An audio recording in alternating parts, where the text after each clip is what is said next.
she feared the Terran she was forced to wed until she felt safe. HFY Stories.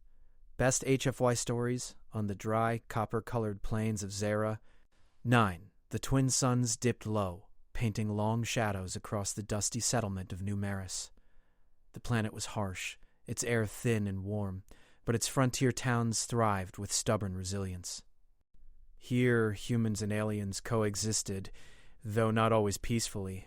Traders moved from town to town, miners dug deep into red soil for precious minerals, and lawkeepers tried their best to keep the fragile peace. Amara stepped out of the small shuttle that had carried her from the capital city. Her boots sank slightly into the reddish dirt as she adjusted the strap of her bag. She was young, no more than 19 cycles old, though in her species counting that made her nearly an adult. Her eyes, a pale violet, scanned the horizon nervously. She had never been to a frontier settlement before, and the thought of her future here made her stomach twist. Her family had made the arrangements. The marriage was political, a bond between her world and the Terrans. Amara did not know the man she was to wed, and fear had settled in her chest like a heavy stone. Terrans were tall, broad, and unpredictable. Stories of their boldness and reckless courage were everywhere in the capital, but the tales rarely spoke of gentleness or patience. For Amara, meeting one meant stepping into a world she did not understand. As she walked into New Mara, she noticed the town's structure. Low buildings of metal and stone, wide open spaces between them, and a square in the center where settlers gathered. Hovercarts hummed quietly along the main street, their wheels barely touching the ground. Children ran freely, their laughter mixing with the metallic whir of drones delivering packages. Even in this small town, the frontier spirit was alive, rough, stubborn, but filled with hope. Amara's escort, a human official named Garrett, met her at the landing pad. He was polite, formal, and clearly used to handling situations like this. "Welcome to New Maris, Miss Amara," he said, his voice steady. "Your future husband is expecting you at his residence." "I will accompany you." Amara nodded, her throat tight. She had rehearsed her polite words but found that they stuck in her chest, refusing to form. "Thank you," she murmured, keeping her hands folded in front of her. The ride to the Terran's home was quiet. Amara studied the scenery. The wind-swept plains, the jagged rock formations in the distance, and the occasional silhouette of a lone rider on a hoverbike. The Terrans seemed at ease here, as if the wildness of the frontier belonged to them. Amara felt a pang of longing for the familiar streets of her city, where she had friends, rules, and certainty. Here, everything was uncertain. When they reached the residence, it was a small yet sturdy structure on the edge of town. A garden of alien plants surrounded it, each carefully nurtured. The building's design was simple, angular, and functional, but there was warmth in the way the lights glowed through the windows. Mara hesitated at the door, feeling the weight of the moment pressing down on her. She had dreamed of many things, but this, the first meeting with the Terran she was to marry, was far from any dream she had imagined. Garrett knocked politely, then stepped aside. "He is inside," he said. "Take your time." Amara nodded again, inhaling sharply to steady herself. She opened the door and stepped in. The interior was modest but inviting. The air smelled faintly of herbs and polished metal, and there by the window stood the man she was to wed. He looked up, surprised but calm. His hair was the color of burnt honey, his eyes a deep amber that seemed to study her without judgment. He wore simple clothes, a long-sleeved shirt tucked into pants reinforced for travel. His stance was relaxed, but there was an air of readiness about him, as if he could respond to any danger. But danger, Amara reminded herself, was not what she wanted to face today. "Amara," he said softly, his voice careful. "I'm Jaren." She bowed her head slightly. I am honored to meet you, Jaren," she replied, her words polite but trembling. The formality of the words felt awkward on her tongue. He smiled gently, a small gesture, but it eased her tension slightly. "I know this is not easy," he said. "We were brought together not by choice, but by necessity. I don't want to frighten you." Amara looked up surprised. Most Terrans in the stories she had heard were bold, brash, or commanding. He was quiet, measured, and careful, not what she expected. Something in his calmness allowed her chest to unclench, even if just a little. I fear humans," she admitted. The words were barely audible. She had never spoken them aloud before, but the quiet honesty felt strangely relieving. Jaren nodded slowly. "It's natural," he said. "We can't erase fear, but we can build trust. I hope we can do that together, one step at a time." For the first time since her arrival, Amara felt a spark of hope. She nodded faintly, unsure if she could trust him yet, but willing to try.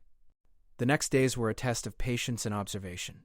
Jaren showed her the routines of life in New Maris, how to maintain the hover carts, how to navigate the dangerous sandstorms that sometimes swept across the plains, and how to interact with neighbors who were wary of outsiders. Amara was cautious but observant, noticing the subtle ways Jaren helped others, offering a tool when someone needed it, calming disputes with gentle words, and ensuring every small task was done without drawing unnecessary attention. One evening, after a long day of learning the routines, Jaren led her to a small hill just outside town.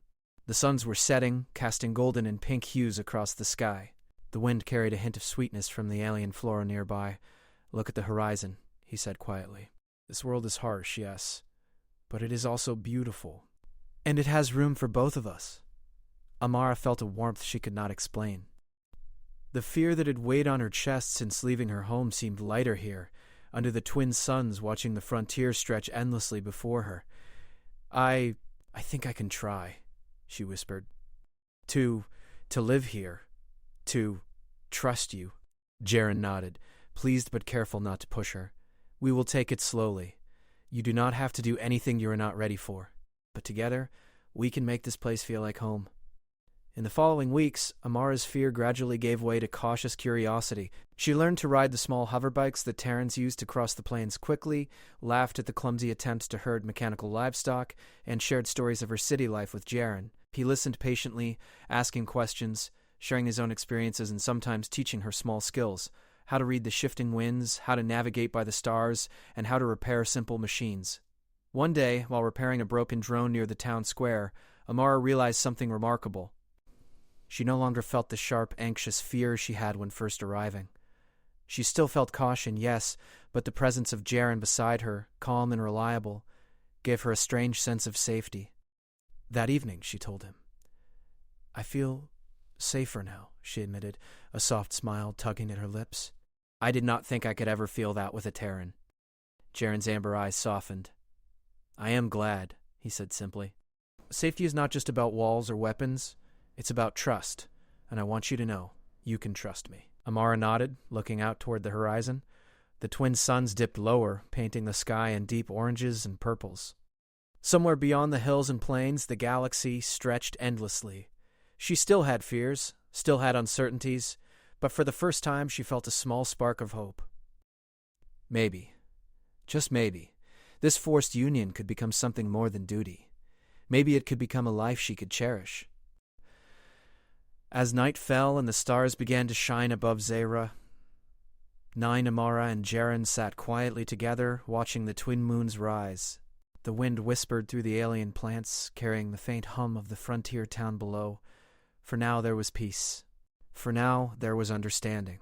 And in that quiet moment, Amara allowed herself to believe that the vast uncertain frontier could hold a place for her, not as a pawn of politics, but as someone who could belong. The journey had only just begun, but for the first time she felt ready to face it. The mornings on Zera, 9 were always alive with motion. The twin suns rose slowly over the red plains, casting long shadows across New Maris.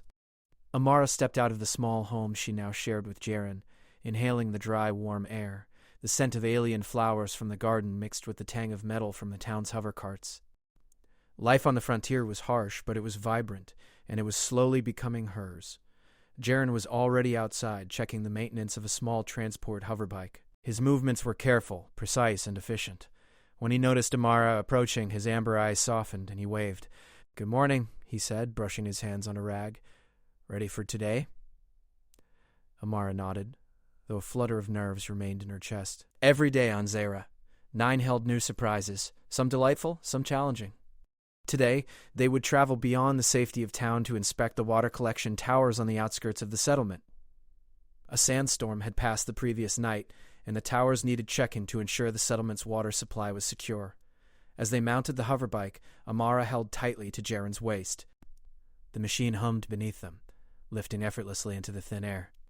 The plains stretched endlessly around them, burnt red soil, jagged rock formations, and the occasional silhouette of distant wildlife, adapted to survive in this harsh world.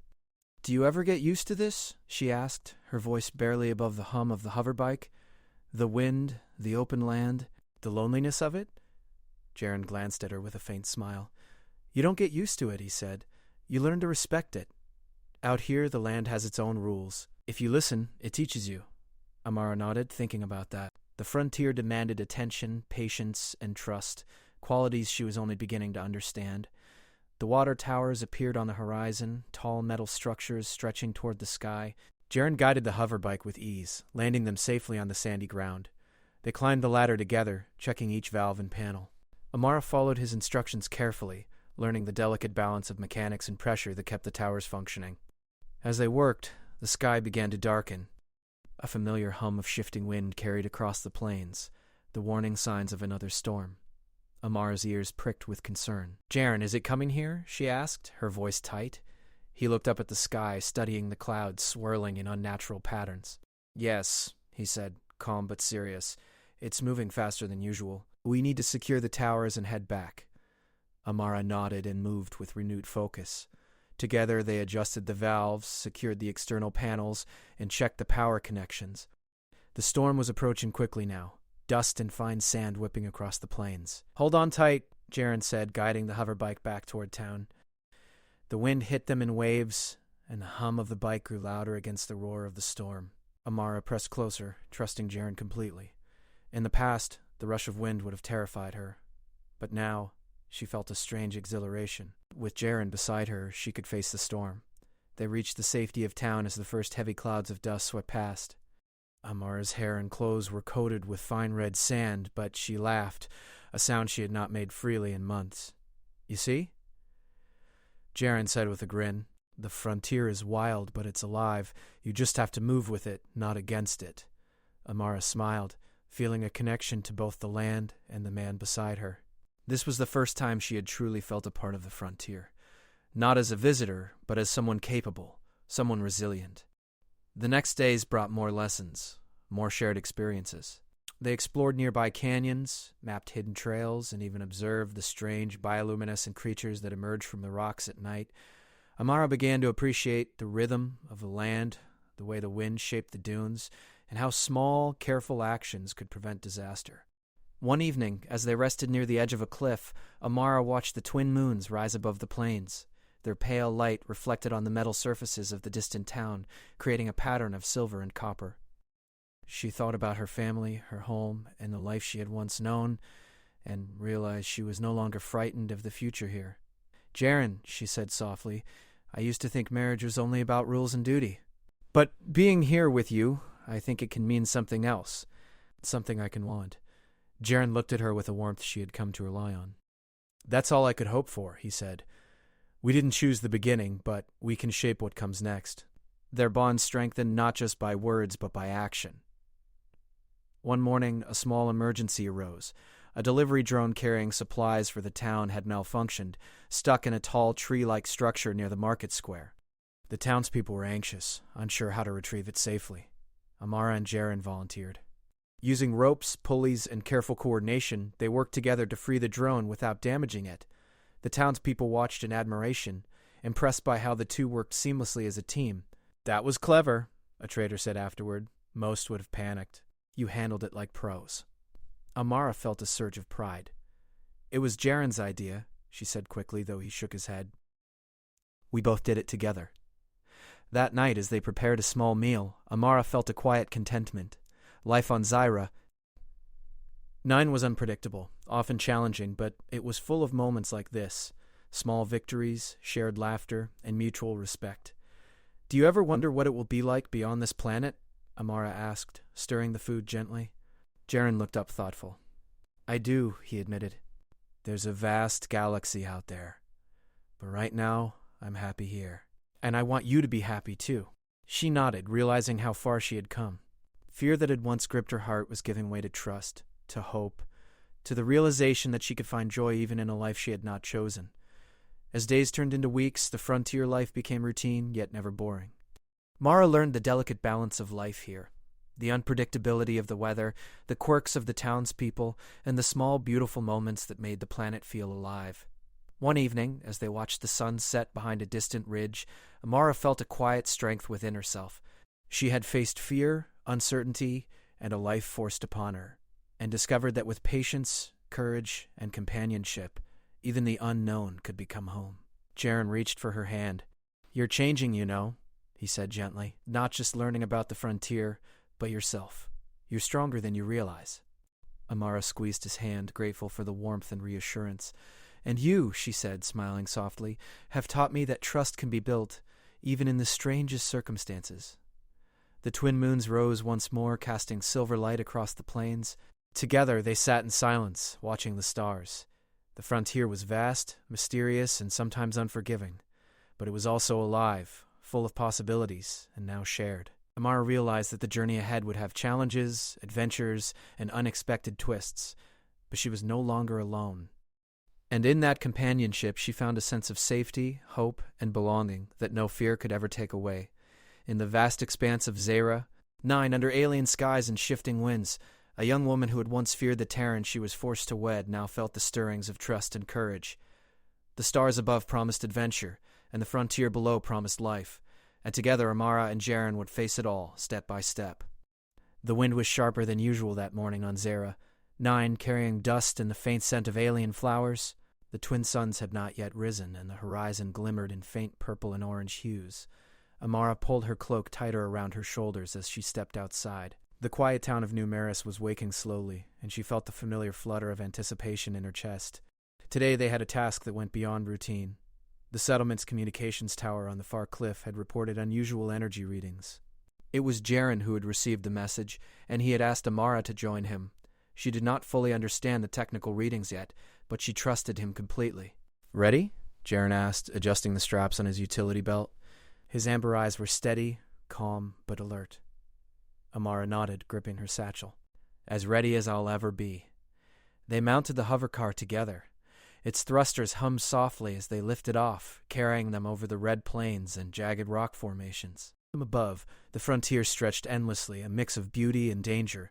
Even from this height, Amara could feel the wildness of the land, the places that tested courage, patience, and resourcefulness.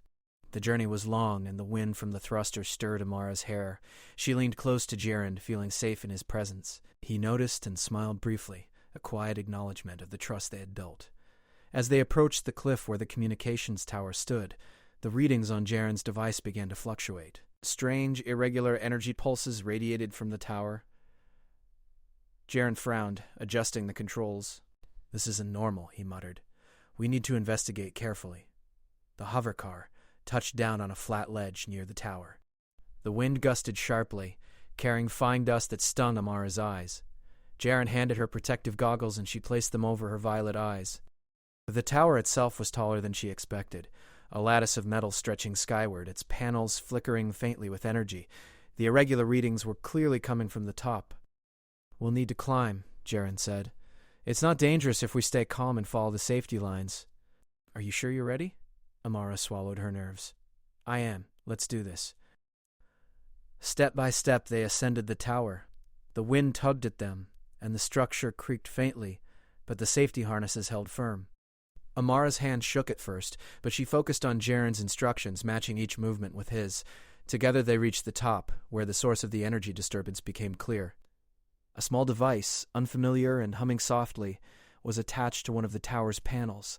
It glowed with a faint blue light, pulsing in rhythm with the readings Jaren had seen.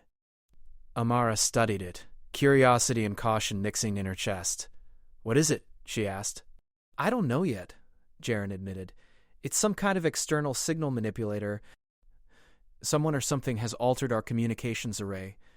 We need to neutralize it carefully. It could disrupt all signals in New Maris if we make a mistake." Amara nodded, feeling a surge of determination. She had learned much in the past weeks, about mechanics, about trust, and about facing challenges calmly. "Show me what to do," she said. Jaren explained the procedure step by step, and Amara followed each instruction with precision. She handled the tools carefully, watched the panels, and relayed the readings to Jaren. The device responded to their careful work, pulsing less erratically. Suddenly a gust of wind knocked a small panel loose, and it clattered dangerously close to the edge. Amara's heart leapt. She reached out instinctively, catching it before it fell. Her hands trembled, but she did not panic. Jaren placed a steady hand on her shoulder. "You've got this," he said. "I trust you." The words were simple, but they carried immense weight. Amara focused, her fear melting into determination. Together they worked to carefully disconnect the alien device from the tower. The blue glow dimmed, the readings stabilized, and the threat ended. Amara let out a quiet breath. "We did it," she said. Her voice carried relief, awe, and pride. Jaren smiled, and for the first time Amara saw not just approval, but genuine admiration. "Yes," he said, "we did it together." "I couldn't have done it without you." The climb down was easier, the adrenaline replaced by a calm satisfaction. As they reached the ground, the twin suns were rising fully, casting warm light across the cliff and the plains below. "You were incredible," Jaren said softly as they walked back to the hovercar. Calm, focused, brave. Amara's cheeks flushed. "I learned from you," she admitted, "and I trusted you." Jaren nodded, understanding the significance of her words. In the frontier, trust was rare and precious, and it had been earned, not given. As they returned to New Maris, the townspeople noticed their return and gathered, curious about the readings from the tower. Jaren explained the situation, praising Amara's role in resolving it. She blushed at the attention, but a quiet pride filled her heart. She had faced fear, unknown challenges, and strange technology, and she had succeeded. That evening they sat together outside their home, watching the twin moons rise, the stars above Zera. 9 were countless, a reminder of how vast the galaxy truly was. "Do you think there's more out there waiting for us?" Amara asked. Jaren looked thoughtful. "There's always more," he said. "More challenges, more discoveries, more opportunities to grow." Amara smiled softly, leaning slightly against him. "I'm ready," she said, "for whatever comes next." The storm they had faced together at the tower became a turning point, not just a technical challenge, but a symbol of their growing partnership. In the weeks that followed, they encountered other small difficulties: a malfunctioning irrigation system, a sudden shortage of supplies, and the unpredictable weather of the frontier. Each time they worked side by side, learning each other's strengths and weaknesses, and discovering new ways to communicate. Through it all, Amara began to see Jaren not just as her husband, but as a companion, a teacher, and a friend. She saw how he cared for the town, for the people around him, and for her. And he, in turn, recognized her intelligence, patience, and courage, qualities that went beyond fear or duty. One quiet evening, as they watched the sun set behind a distant ridge, Amara reflected on the journey so far. She had come to New Maris afraid, uncertain, and hesitant. She had imagined the Terran she was forced to wed as someone strange and potentially frightening. But now, after storms and starry nights, shared work, and trust earned, her heart was lighter. She felt safe, valued, and capable. Jaren reached out and took her hand. "You've changed," he said, a gentle warmth in his voice. "You're stronger than you realize, and you've taught me something too, about patience, courage, and hope." Amara smiled, her violet eyes reflecting the twin moons above. "And you've taught me trust," she replied. "That even in the strangest circumstances, someone can care for you, guide you, and walk beside you." The frontier was vast and unpredictable. Challenges awaited them on every horizon. But for the first time, Amara felt ready, not just to face them, but to embrace them, side by side with Jaren. Together they were learning that life could be more than rules, duty, or fear. It could be a journey, full of discovery, laughter, and quiet triumphs. As the stars shone above and the twin moons cast their gentle light over New Maris, Amara felt a quiet certainty.